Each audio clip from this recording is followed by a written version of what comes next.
Welcome, Room 6 friends, and thank you for joining me today for our Thinking About Math Thursday. For today's review, we're going to discuss the first of the 3 essential learning topics for math that you need to know by 4th grade, and this is addition and subtraction. Next week, we will review the second of the 3 essential learning topics. This is multiplication and division.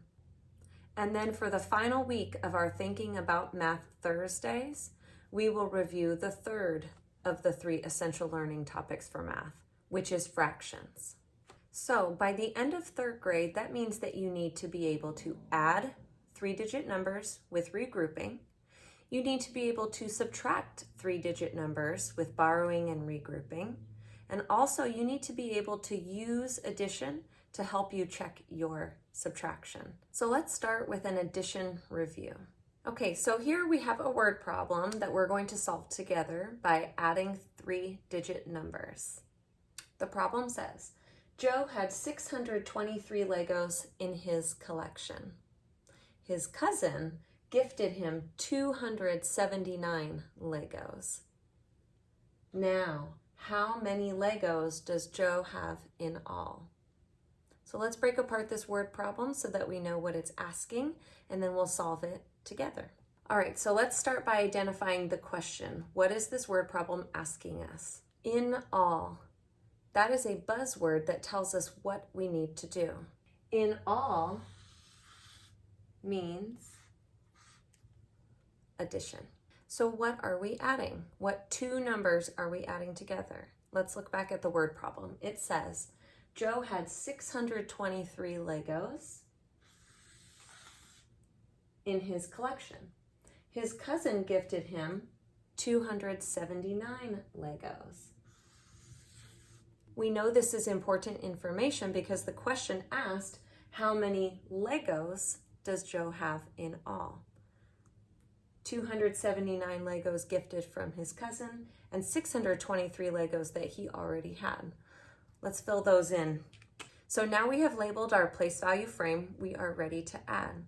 Remember, when you're talking about addition, you are talking about part plus part equaling your whole. All right, let's get started. We always start by adding in the ones place. We have 3 ones plus 9 ones. When we add 9 plus 3, we add 1 more to get to 10 and 2 more to get to 12. We cannot put a 2-digit number in the ones place. Each place value only has room for 1 digit. That means since we have 12 ones, we need to regroup. 12 ones is the same as 1 10 and 2 ones. So let's keep those 2 ones and let's regroup that 1 10. All right, now let's add it in the tens place. We have 1 10 plus 2 10s plus 7 10s.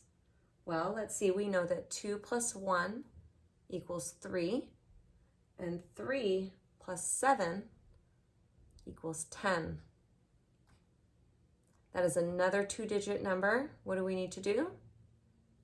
Regroup. So we have now 0 10s, and we're going to regroup our 100.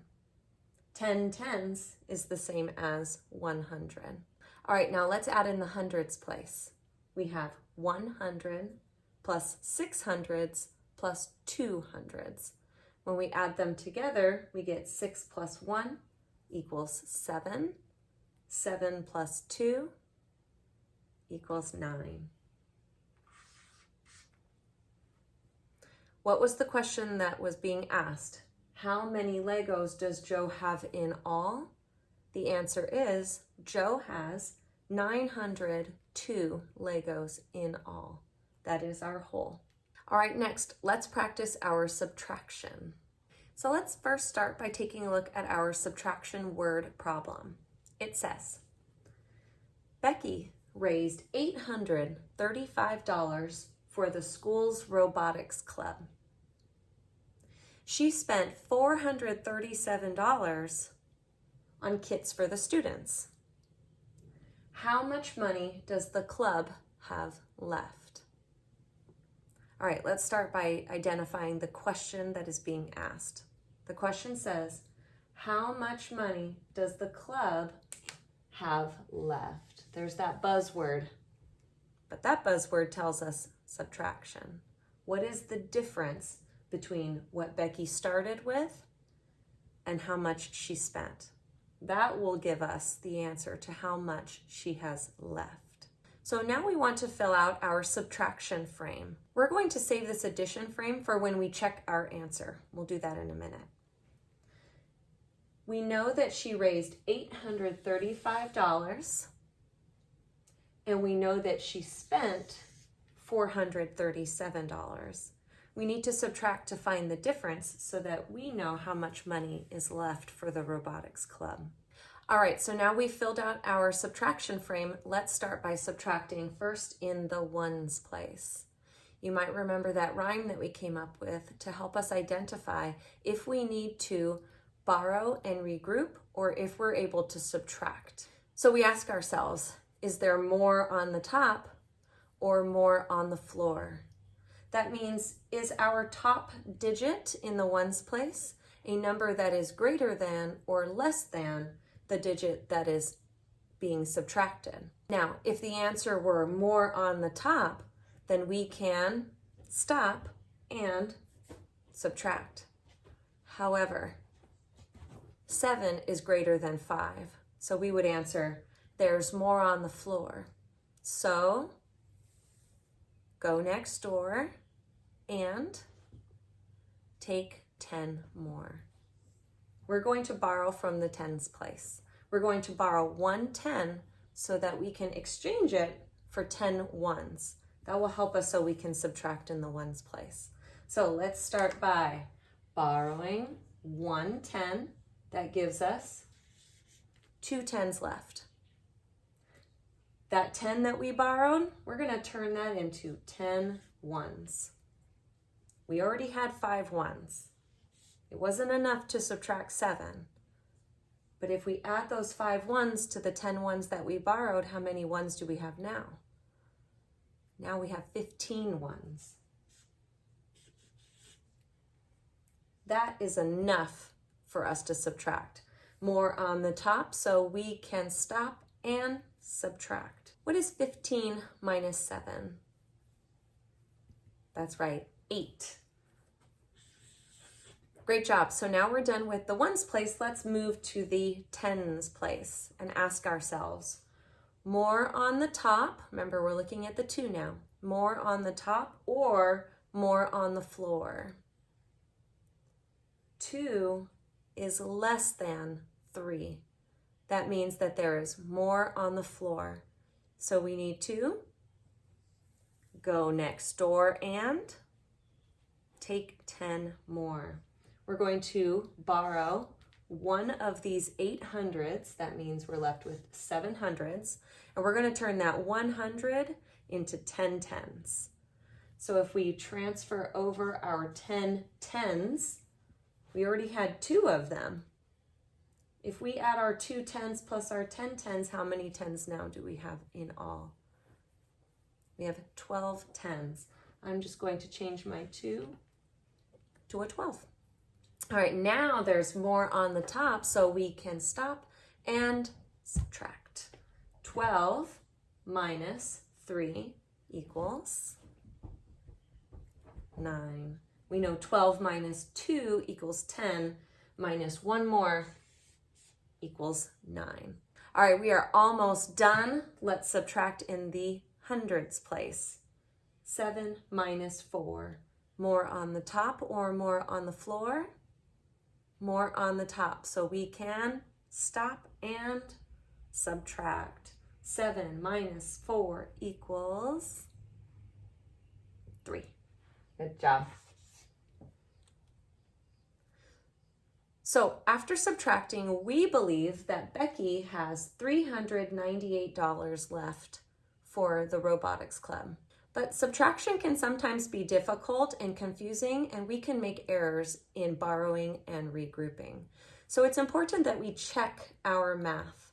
Now remember, When we were subtracting, we started with our whole and we subtracted a part to be left with a final part. We can check our subtraction by using part plus part equals whole to make sure that we have the correct answer. So one of our parts was 437. Let's go ahead and add that here to our addition frame. Okay, so that's one of our parts. Where is our second part that we can add together to find the whole? That's right, it's down here. That's our answer. This is what we're checking. So let's place it in our addition frame and check and see if we get 835 as our whole. All right, now we've set up our addition frame. We are ready to add. Let's start in the ones place. 7 plus 8 equals 15. We cannot put a 2-digit number in the ones place, so we need to regroup. All right, we finished our ones place. We regrouped. Now let's add our tens place. 1 plus 3 plus 9. Well, we know 3 plus 1 equals 4. So we're going to add 4 plus 9 to get 13.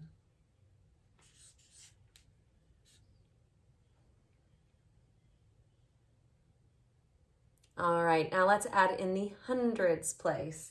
We have 1 plus 4 plus 3. Well, we know that 4 plus 1 equals 5. And if we add 3 more, we get 8. All right, let's check and see if we did our subtraction correct. Our addition sentence shows 835 as the whole. And we started with 835 as the whole. So that means that we did the subtraction correct. It's a great way to check your subtraction when you are doing your math work. All right, so in the comment section, I'd like you to share what is a question that you still have about adding or subtracting 3-digit numbers. That's all for today's math review. I will see you tomorrow for our next Fun Friday. Bye, or high five.